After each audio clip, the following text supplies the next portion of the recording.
Hey everyone, welcome back. You ready to level up those communication skills? I know I am. Always room for improvement, right? Right, exactly. So we're doing a deep dive today based on this fascinating podcast episode I was listening to, and it's packed with tips.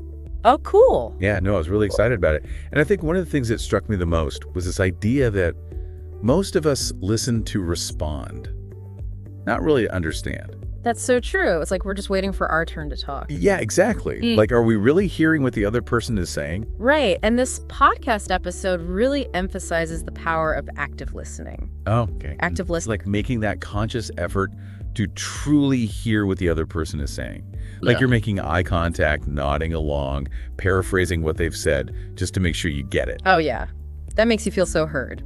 Like the other person really cares. Exactly. And that builds trust and connection. Absolutely.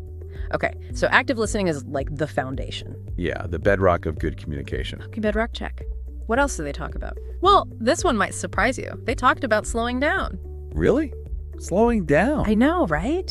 It seems counterintuitive, especially in today's fast-paced world. Yeah, everything's got to be quick, quick, quick. Exactly.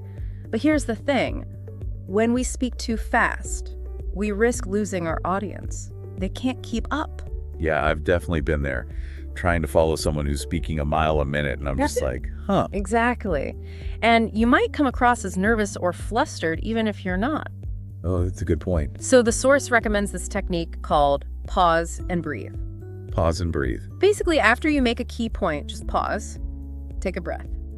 Let it sink in for both you and the listener. Oh, that makes so much sense. It's like you're giving your message space to breathe. Exactly. And it can make you sound more confident, too. Okay, I'm going to try that. Pause and breathe check. Okay, so we've got active listening. We've got slowing down. What's next? All right. Are you ready for this? They say that over 70% of communication is nonverbal. Whoa, really? That much? Yeah. It's not just about the words we say. It's about how we say them. Our body language, our facial expressions, our tone of voice. So, like, you could say, I'm confident, but if you're slouching and avoiding eye contact... Your body's telling a different story. Totally. I've definitely been guilty of that. Like, giving a presentation while fidgeting because I'm nervous. Oh, yeah. We've all been there. And it can really undermine your message. Okay. So how do we improve our nonverbals? Well, the source suggests recording yourself speaking. Ooh. That's a good one. It can feel a little awkward at first, but it's so insightful. You get to see yourself as others see you. Do I fidget? Do I make eye contact? All those things. Exactly. And once you're aware of them, you can start to make changes. Okay, record yourself. Got it. All right. So we've covered active listening, slowing down, and nonverbals. What else is on the list? Let's talk about vocabulary. Ooh, vocabulary. Now, this isn't about sounding like a walking dictionary, right? No, not at all. It's about choosing the right words to communicate your ideas clearly and effectively. Okay, so it's about clarity, not complexity. Exactly. And there are so many fun ways to expand your vocabulary. Oh, yeah. Like what? Well, they suggest exploring different genres of literature, playing word games, even just having a word of the day. I love that word of the day. It's about appreciating the nuances of language and finding those words that perfectly capture what you want to say. So it's more than just memorizing definitions. Right. It's about using language effectively. Okay, vocabulary check. Now I'm curious about this next one. All right, let's talk about tone and emotional awareness. Tone and emotional awareness. Think about it. The same sentence can have completely different meanings depending on the tone of voice we use. Oh, yeah, totally. Like, that's a great idea. Can sound sincere or totally sarcastic. Exactly. It's all about the delivery. And the source really emphasizes the importance of being mindful of our tone. Especially when things get heated. Especially then, they suggest recording yourself to analyze your own tone and practicing mindfulness to manage those emotions. Oh, mindfulness. That's interesting. Yeah, it's about being present in the moment and aware of how you're feeling. So you can communicate more authentically. Exactly. All right, so we've got tone and emotional awareness down. Check. Okay, I'm ready for the next one. This one's about public speaking. Public speaking. Yeah. But you don't need to be a professional speaker to benefit from this. Right. The source talks about how public speaking can boost your confidence, even if you're just practicing with friends or family. Okay, I can see that. Like facing your fear and coming out stronger on the other side. Exactly. And they suggest starting small, like practicing in front of a mirror or recording yourself giving a 5-minute talk. 5-minute talk. Got it. It helps you identify those filler words like, and like... Oh my gosh. those filler words. I'm so guilty of that. We all are, but becoming aware of them is the first step to reducing them. Okay, public speaking check. What's next? Let's talk about reading the room. Reading the room. Yeah. Okay, I need help with this one. It's like a sixth sense. It is a bit. It's about paying attention to those subtle cues that people are giving you through their body language, their facial expressions, their tone of voice. So it's like being a communication detective. Exactly. You're gathering clues to figure out how your message is being received. And then adjusting accordingly. Right. If someone looks confused, you might need to clarify a point. If they seem bored, you might need to switch gears. It's about respecting their cues. Exactly. Yeah. Okay, so reading the room check. Now for the grand finale. Ooh, I love a grand finale. All right. What is it? Storytelling. Storytelling. Oh, I knew you were going to say that. I'm all about a good story. Me too. And the source emphasizes that storytelling is one of the most powerful ways to connect with people and make your message memorable. Good. But how do we make sure our stories are engaging, not just rambling on and on? Well, they suggest a simple structure. Set up conflict resolution. Set up conflict resolution. It creates a narrative arc that keeps the listener hooked. So instead of just saying, I had a bad day, You paint a picture with details and emotions. you bring the story to life. Exactly. And this doesn't just apply to casual conversations. It works for presentations, pitches, even difficult conversations. A well-placed story can make all the difference. It can. Wow. Okay, storytelling check. This has been an amazing deep dive so far. It has. We've covered so much ground already, and I feel like I'm already starting to think about communication in a whole new way. That's great to hear. But don't worry, we're not done yet. Stay tuned for part 2, where we'll unpack even more tips and strategies to help you become a communication superstar. Welcome back. Ready for round 2? Absolutely. Bring it on. I'm ready to level up even more. Yeah.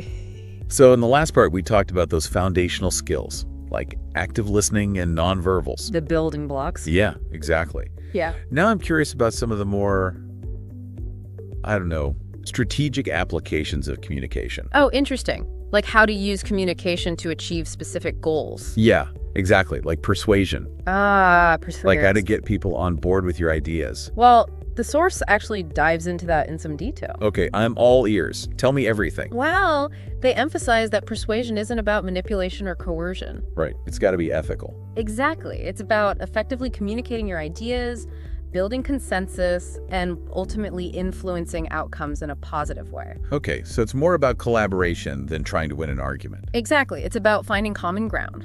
So where do we start? Yeah. Where do we start? Well, first you need to establish credibility. Credibility. People are more likely to be persuaded by someone they perceive as knowledgeable and trustworthy. Makes sense. Like if you're trying to convince me of something, but you clearly don't know what you're talking about. I'm going to be skeptical. Yeah, exactly. So back up your arguments with evidence, data, examples. Show that you've done your research. Okay, credibility check. What's next? Understanding your audience. Ooh, knowing your audience. Okay. Who are you trying to persuade? What are their needs, their values, their motivations? It's like tailoring your message. Exactly. You want to frame your arguments in a way that resonates with them. Okay, understanding your audience check. Got it.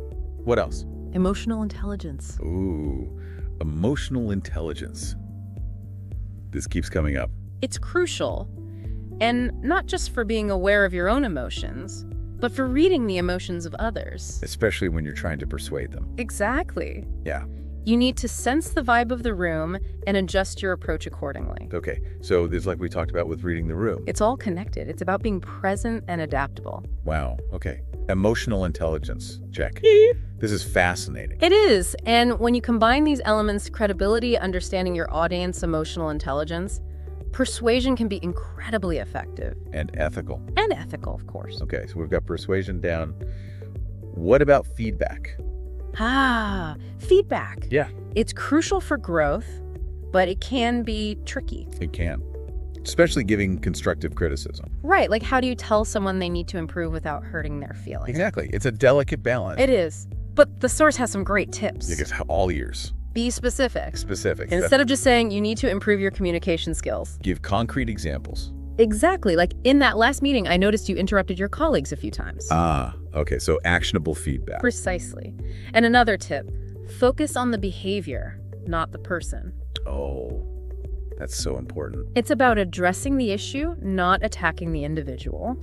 Right. So instead of saying, You're always late. You could say, I feel frustrated when meetings start late because it disrupts the flow of our work. Okay, so I statements again. They're so versatile. They are. All right, so specific examples. I statements. What else? Try to frame the feedback as an opportunity for growth.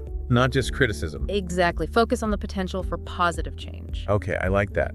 So that's giving feedback. What about receiving feedback? Yes. That can be equally challenging. I know I can get defensive sometimes. It's natural. But the key is to listen actively and try to understand the other person's perspective. Even if it's not what you want to hear. Exactly. And remember, feedback is often subjective. Right. Well, one person sees as a weakness, another might see as a strength. Exactly. And here's a helpful reframe. Try to think of feedback as a gift. A gift? Yeah, someone is taking the time to offer you insights that could help you grow. Wow. Okay, that's a really powerful way to look at it. It is. So embrace feedback, even when it's tough to swallow. Feedback gift. Got it. Okay, this is great.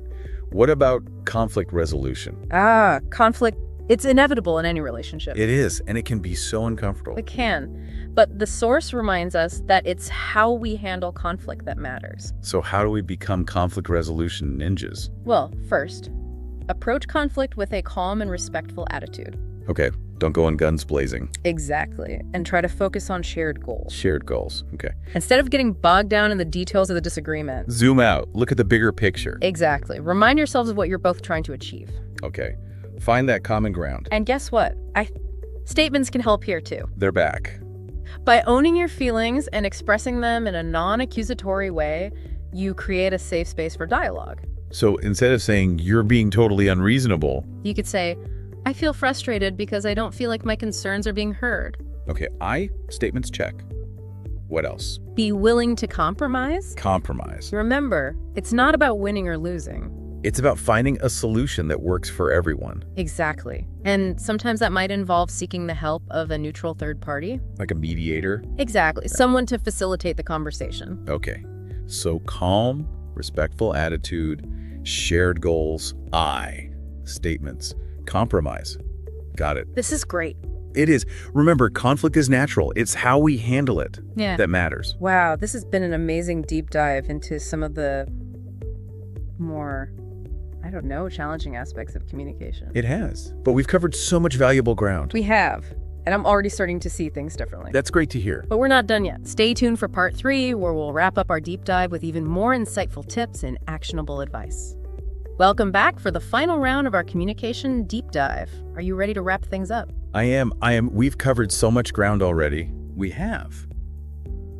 But there are still a few more nuggets of wisdom from this podcast episode that I want to share. Okay, hit me with it. All right, so they talk about the importance of adaptability. Adaptability. Yeah, like being able to adjust your communication style to fit different situations and people. Oh, okay, I see what you mean. Like you wouldn't talk to your boss the same way you talk to your best friend. Exactly. Different situations, different approaches. Right. And being adaptable means being aware of those nuances and adjusting accordingly. So it's about reading the room, understanding the context, and tailoring your message to resonate with your audience. Exactly. And this is especially important in today's globalized world, where we're constantly interacting with people from different cultures and backgrounds. Oh yeah, that's a great point. Yep. Different cultures have different communication norms. Exactly. So being adaptable also means being respectful of those differences and avoiding misunderstandings. And it's not just about cultural differences. It's also about being open to new ideas and perspectives, even if they challenge our own assumptions. Absolutely. It's about being willing to step outside our comfort zones and embrace diversity of thought. Okay, so adaptability, flexibility, respect open-mindedness. Got it. Ooh. What else? Let's talk about appreciation. Appreciation. Yeah, expressing gratitude and acknowledging the contributions of others. I love that. It's like a little sprinkle of kindness that can make any interaction more positive. It really can. And it's not just about saying the words, it's about meaning them. Right. It has to be genuine. Exactly. Be specific. Let people know that you recognize and value their efforts. Okay. So appreciation. Check. What else?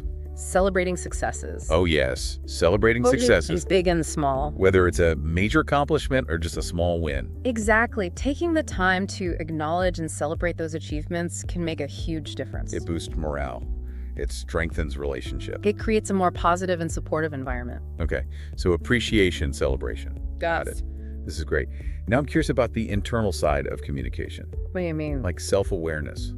Self-awareness. Yeah. That's a big one. It is. How does it play into becoming a better communicator? Well, when we understand our own strengths, weaknesses, values, and communication style. It's like looking in the mirror and really getting to know ourselves. Exactly. And that self-awareness helps us in a few key ways. Mm. First, we can identify areas where we can improve. Right, like maybe we tend to interrupt others or get defensive easily. We all have our quirks. We do. Yeah. And once we're aware of them, we can make conscious efforts to change them. Exactly.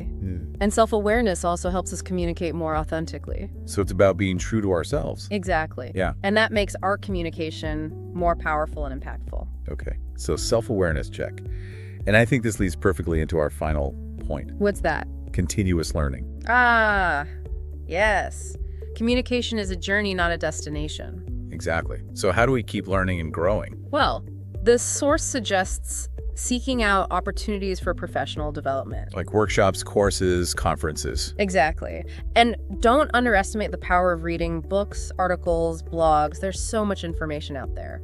And they also suggest being curious and observant. Oh, yeah. That's a great one. Pay attention to how others communicate, both effectively and ineffectively. Learn from their successes and their mistakes. It's like real-world communication research. I love that. Okay, continuous learning check. No. Wow, this deep dive has been incredible. It has. We've explored so many facets of communication. From active listening to nonverbals, persuasion, feedback, conflict, resolution, adaptability, appreciation, self-awareness, continuous learning. It's all connected. It is. Yeah. And it's all about building those meaningful connections with others. Exactly. It's been a pleasure unpacking these ideas with you. Me too. I feel like I've learned so much. Yeah, And I'm excited to put these tips into practice. that's great to hear. And on that note, we'll wrap up this deep dive. Thanks for joining us on this incredible journey of communication discovery. We'll see you next time.